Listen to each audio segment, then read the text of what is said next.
सामाजिक क्रिया social action रहे चैप्टर की शुरुआत करते हैं।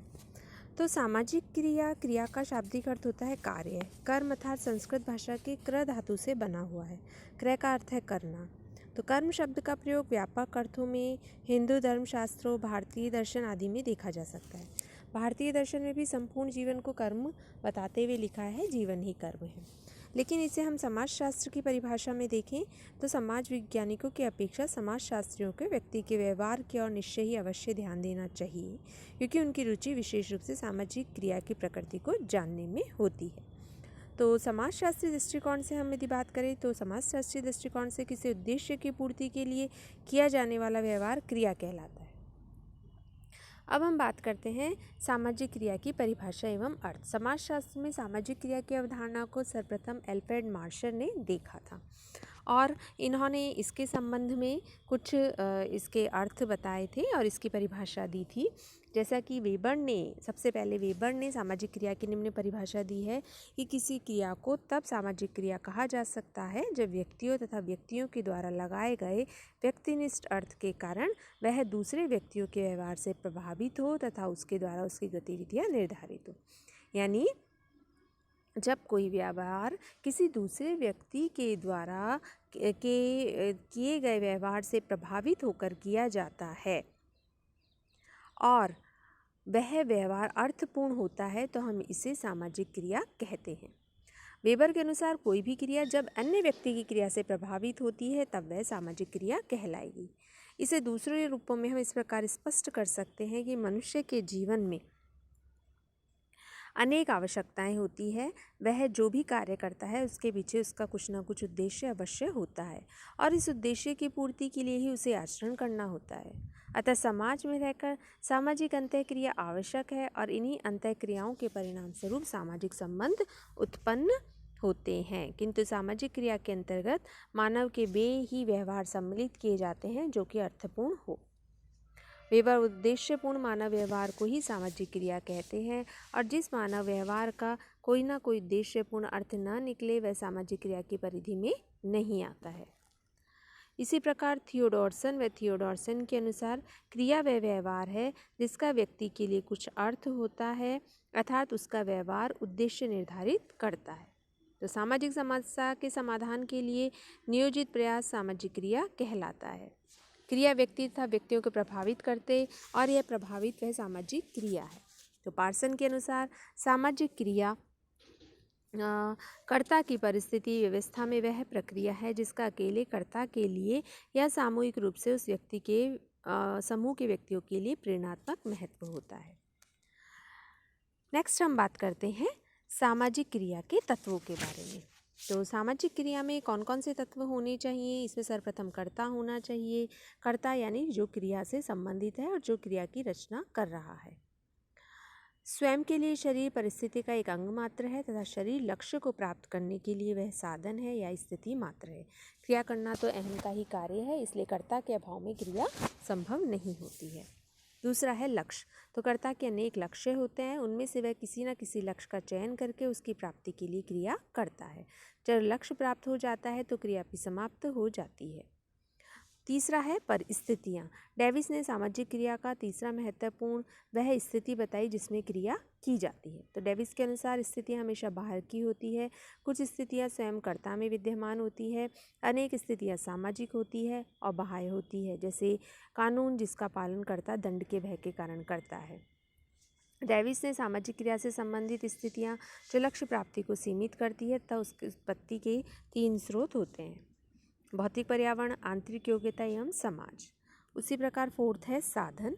तो मानव के अनेक लक्ष्य आवश्यकताएं होती हैं। एक लक्ष्य की प्राप्ति सरल तथा जटिल साधनों द्वारा की जाती है, जैसे पत्र लिखने के लिए पेन, पेंसिल, टाइपराइटर, किसी भी साधन का चयन किया जा सकता है तथा एक ही लक्ष्य की प्राप्ति के लिए अनेक साधन होते हैं।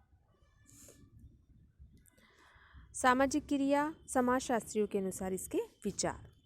तो सबसे सर्वप्रथम हम पेरेटो की बात करते हैं। पेरेटो ने सभी व्यक्तिगत तथा सामाजिक क्रियाओं के 2 मूल आधार बताए थे, लक्ष्य और साधन। आपके अनुसार मानव की क्रियाएं तार्किक तथा अतार्किक दो प्रकार की होती है। तो पेरेटो ने दो प्रकार बताए, तार्किक एवं अतार्किक।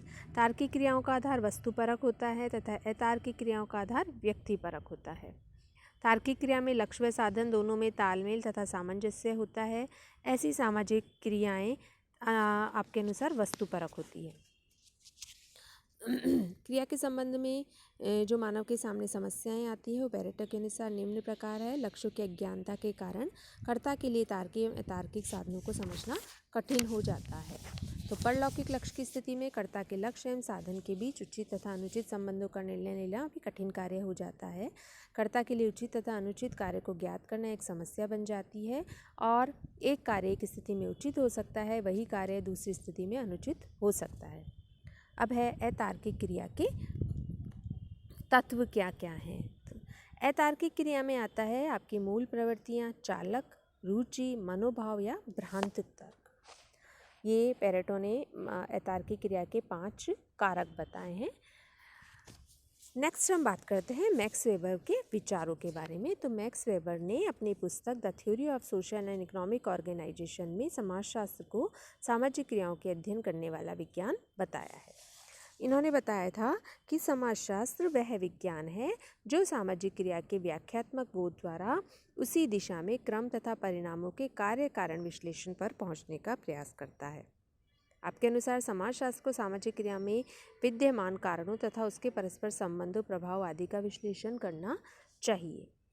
इनके अनुसार कोई भी क्रिया जब अन्य व्यक्तियों की क्रिया से प्रभावित होती है तभी वह सामाजिक क्रिया कहलाएगी। आगे हम बात करते हैं सामाजिक क्रिया की विशेषताओं के बारे में। तो सामाजिक क्रिया की विशेषताएं में सबसे पहले हम बात करते हैं दूसरों के प्रति उन्मुख। हमने जो सामाजिक क्रिया अभी करी है वो दूसरों के प्रति उन्मुख होनी चाहिए, यानी यह क्रिया दूसरों के संभावित भूत, वर्तमान तथा भविष्य के व्यवहारों की ओर उन्मुख हो सकती है। सामाजिक क्रिया में 2 या 2 से अधिक व्यक्ति होने चाहिए, क्योंकि अकेले जो हम क्रिया करते हैं वह सामाजिक क्रिया नहीं कहलाएगी। तो ये आपस में एक दूसरे के व्यवहार को प्रभावित भी करें। सामाजिक क्रिया परिचित या अपरिचित के साथ भी हो सकती है। क्रिया भूत, वर्तमान या भावी अनुमित व्यवहार के द्वारा भी प्रभावित हो सकती है। वर्तमान रक्षा के लिए हो सकती है, भविष्य के हमले को सुरक्षित करने के लिए हो सकती है। जैसा हम एक इसको उदाहरण से समझा सकते हैं कि सामाजिक क्रिया में मुद्रा विनिमय का साधन है जिसे प्रत्येक कर्ता भुगतान के रूप में स्वीकार करता है, क्योंकि उसे आशा है कि भविष्य में अपरिचित लोग अवसर आने पर मुद्रा को विनिमय कर सकेंगे। उसी प्रकार सामाजिक क्रिया में भी आपका व्यवहार दूसरों के व्यवहार से प्रभावित होता है तो ही वह क्रिया सामाजिक क्रिया होगी। नेक्स्ट हम बात करते हैं प्रत्येक क्रिया सामाजिक क्रिया नहीं है। इसके अनुसार यदि बाह्य क्रिया यदि पूर्ण रूपेण जड़ तथा निर्जीव वस्तुओं के प्रति उन्मुख होती है तो वह असामाजिक क्रिया होगी। सामाजिक क्रिया की रचना व्यक्तिनिष्ठ दृष्टिकोण करता है जब वह दूसरों के व्यवहार के प्रति उन्मुख होता है। धार्मिक व्यवहार सामाजिक व्यवहार क्रिया नहीं होता है। यदि आप ईश्वर का ध्यान लगा रहे हो, अकेले बैठे हुए हो, प्रार्थना कर रहे हो तो वह सामाजिक क्रिया नहीं होती है। हाँ, लेकिन वह सामाजिक क्रिया जब कहलाएगी जब किसी का, जैसे कि किसी पंडित से आपका व्यवहार प्रभावित हो रहा है, कोई पंडित आपको पूजा करवा रहा है। इसी प्रकार प्रत्येक प्रकार का मानवीय संपर्क भी सामाजिक संपर्क नहीं होता है। जैसे कि मानव प्राणियों का प्रत्येक प्रकार का संपर्क सामाजिक लक्षण वाला नहीं होता है, वह उसी सीमा तक सामाजिक कहलाता है जब तक अर्थपूर्ण तरीके से दूसरों के व्यवहार के प्रति उन्मुख हो। नेक्स्ट है सामाजिक क्रिया समरूप नहीं होती है। सामाजिक क्रिया ना तो अनेक व्यक्तियों द्वारा एक सी को कहते हैं और ना ही क्रिया को कहते हैं जो केवल दूसरे व्यक्ति द्वारा प्रभावित होती है। इसको हम एक उदाहरण से समझ सकते हैं, जैसे कि बारिश हो रही है और बारिश से सड़क पर लोग छाता खोल लेते हैं, तो क्योंकि यह क्रिया बारिश से प्रभावित हो रही है इसलिए यह क्रिया सामाजिक क्रिया नहीं होगी, क्योंकि छाता खोलने वाले लोगों की क्रिया एक दूसरे से प्रभावित नहीं हो रही है। सभी लोग बारिश से ही अपनी रक्षा कर रहे हैं तो उसके कारण यह क्रिया एक सी होती है। उन लोगों ने वर्षा से प्रभावित होकर ये छाता खोला है, ना कि एक दूसरे को देखकर, जबकि किसी ने यहाँ पर किसी की क्रिया किसी से प्रभावित नहीं हो रही है। लेकिन अगर बारिश नहीं है और किसी अमुक व्यक्ति ने छाता खोला है और आपने भी उसे देखकर छाता खोला है तो यह क्रिया सामाजिक क्रिया कहलाएगी। क्योंकि यहाँ पर आपका व्यवहार जो था वो सामाजिक व्यवहार आपके दूसरों के व्यवहार से प्रभावित हो रहा है। तो अभी हमने ऊपर पढ़ा था कि सामाजिक क्रिया के लिए ये एक महत्वपूर्ण एक आवश्यकता है कि आपका व्यवहार सामाजिक व्यवहार होगा, वह दूसरों के व्यवहार से प्रभावित होगा, तभी वह क्रिया सामाजिक क्रिया कहलाएगी। नेक्स्ट हम बात करते हैं वेबर के सामाजिक क्रिया के प्रकारों के बारे में। तो वेबर ने बताया था कि कर्ता के अनेक लक्ष्य होते हैं और इन लक्ष्यों को प्राप्त करने के लिए उसके पास अनेक साधन होते हैं। ये लक्ष्य तथा साधन समाज सम्मत एवं विरोधी होते हैं तथा कर्ता इसका चयन अपने विवेक एवं तार्किकता के आधार पर करता है। कुछ लक्ष्य ऐसे भी होते हैं जो पूर्ण होने पर भविष्य में साधन का कार्य करते हैं। इन्हीं साधनों एवं लक्ष्यों के चयन की तार्किकता की प्रक्रिया के आधार पर वेबर ने सामाजिक क्रिया के 4 प्रकार बताए। ये 4 प्रकार थे: तार्किक क्रिया, मूल्य अभिमुख तार्किक क्रिया, पारस्परिक क्रिया और भावनात्मक क्रिया।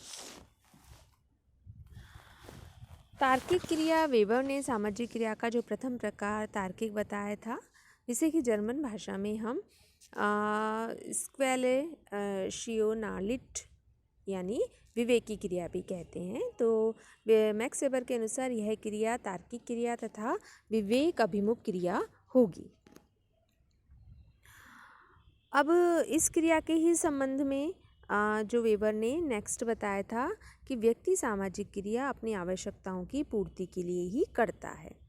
और इस संबंध में जब व्यक्ति तर्क द्वारा कोई लक्ष्य प्राप्त करता है और उसकी प्राप्ति के लिए साधन का उपयोग योजनाबद्ध तरीके से करता है, तो वह क्रिया जो होगी वो तार्किक क्रिया होगी।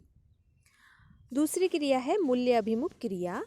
मूल्य अभिमुख क्रिया जो है मूल्य अभिमुख क्रिया, अभी हमारे इसके 3 टॉपिक बचे हैं: मूल्य अभिमुख, भावनात्मक तथा पारस्परिक क्रिया, जिसको हम अपनी नेक्स्ट क्लास में समझाते हैं। नमस्कार।